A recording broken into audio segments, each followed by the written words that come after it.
আসসালামু আলাইকুম। ননাসের বাড়িতে আসছে, তার জন্য যা যা রান্না করব সকালে সব কিছু নামায় নিলাম। এই জন্য মুরগি নিয়েছি, ইলিশ মাছ নিয়েছি, আর হচ্ছে ট্যাংরা মাছ নিয়েছি।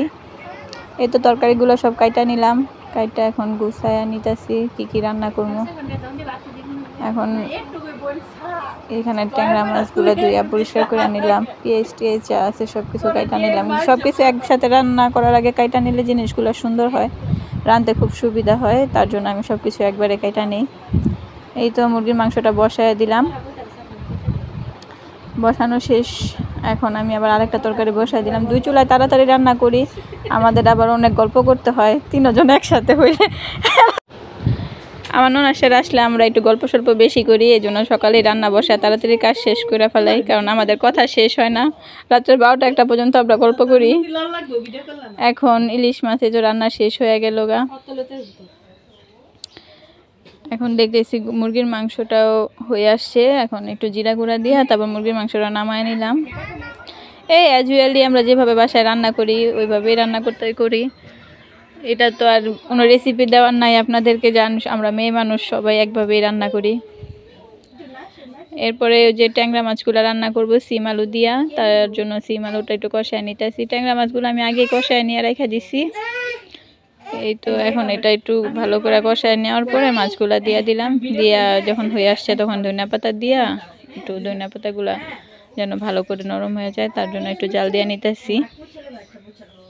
এখন ননাসেরা বলতেছি একটু শুটকি খাইবো, তার জন্য ভাবলাম একটু শুটকির জন্য কি নেওয়া যায়, ভর্তা টর্তা করুন না, এই জন্য ভাবলাম ঘরে মিষ্টি আলু ছিল, তার শুটকিও আনাইলাম আমার আম্মুরে দিয়া, আর আমি মিষ্টি আলু দিয়া আর পেঁয়াজ পাতা নিছি, পেঁয়াজ পাতা নিয়ে আর এগুলা মিলায় রান্না করলাম। খেতে এই জিনিসটা অনেকই মজা হয়েছিল, ননাসেরা বলতেছে অনেক মজা হয়েছে। কড়াই ধোয়াও শেষ, রান্না করা হয়ে গেছে, খাওয়া হয়ে গেছে সবগুলা। তরকারিটা অনেকই মজা হয়েছিল, একটু ঝাল ঝাল করে রান্না করবেন। আর এই তো আমাদের এখন রান্না বান্না শেষ, খাইতে বসবো। আর খাওয়ার সময় আমাদের বাসায় সব সময় বিলাইগুলা চলে আসে।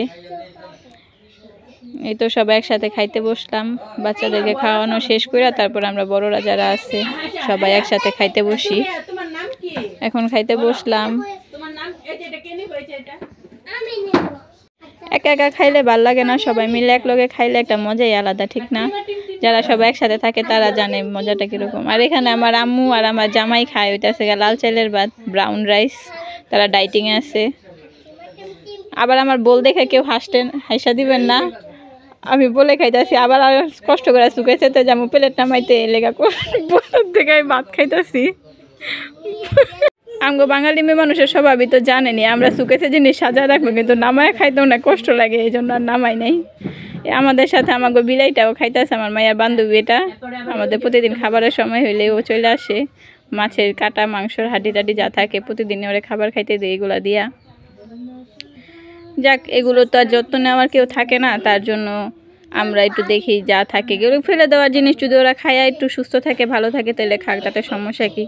খাওয়া দাওয়া শেষ, এখন থালা বাসন যা আছে সব কিছু গুছায় মুছায় নিলাম, নিয়ে এখন থালা বাসনগুলো ধুয়ে ফেলাইতেছি।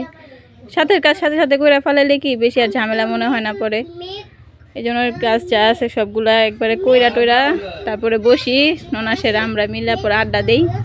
আমগো আবার কথা কইতে কইতে কোন সময় জায়গা আমরা নিজেরাও জানি না, এই জন্য হাতের কাজ যা থাকে সবগুলা শেষ করে ফেলাইলাম।